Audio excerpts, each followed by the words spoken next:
সমূহীয়া মৎস্য চিকাৰৰ আনন্দ লৈছে খুমটাইৰ তিনিখনকৈ গাঁৱৰ ৰাইজে।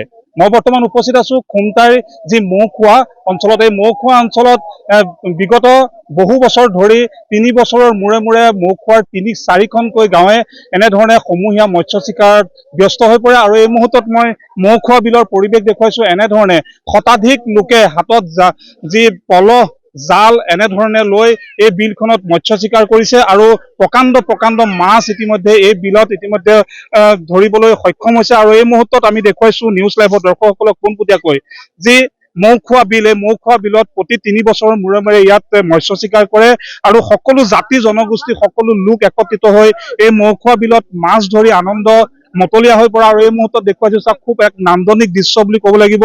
মৌখোৱা বিলত কোনোৱে যদি হাতত জাল লৈছে, কোনোৱে হাতত পলহ লৈছে আৰু এনেধৰণে সকলোৱে আনন্দত মতলীয়া হৈছে। এই মুহূৰ্তত এটা প্ৰকাণ্ড, এইটো বাহু মাছ ন? বাহু এইটো প্ৰকাণ্ড বাহু মাছ। আহক অকমান আগবাঢ়ি আহক। কেনেকুৱা লাগিছে কি ক'বা? ভাল লাগিছে। সকলো ৰাইজে মিলি পেলাই মাছ ধৰিছে। কেতিয়াবা ধৰিছে আপুনি? কালিৰ পৰা ধৰিছে। কি মাছ ওলাইছে? ৰৌ, বৰালি, বাহু, বিকেট, ঘাছ কাপ সকলো মাছ ওলাইছে। সকলো ধৰণৰ চব মাছ ওলাইছে। হয়, নিশ্চয়কৈ যথেষ্ট আনন্দ প্ৰকাশ কৰিছে। আৰু এই মুহূৰ্তত আমি নিউজ লাইভৰ দৰ্শকসকলক দেখুৱাইছো এটা প্ৰকাণ্ড বাহু মাছ। চাওক, ঠিক নান্দনিক দৃশ্য বুলি ক'ব লাগিব। আৰু এনেধৰণে যি প্ৰকাণ্ড এই বাহু মাছকে ধৰি চিতল মাছ এনেধৰণে ধৰিছে, সকলোৱে আনন্দ উল্লাসৰ মাজত এই মাছসমূহ ধৰিবলৈ ইতিমধ্যে সক্ষম হৈছে। মই এগৰাকী স্থানীয় ব্যক্তি চলাইছো। আমি প্ৰত্যেক বছৰে 4খন গাঁও মিলি পেলাই মাছ ধৰা হয় আৰু বহুত ফূৰ্তি লাগে। মাছ ধৰক এয়া বিক্ৰীও কৰা হয়, শ্বেয়াৰ হ'লেও পায়। পাৰ কেজি ধৰক 500 ঘৰ মানুহ আছে, 500 ঘৰ 1 কেজিকৈ প্ৰথম দিনা মাছ ধৰা হয়।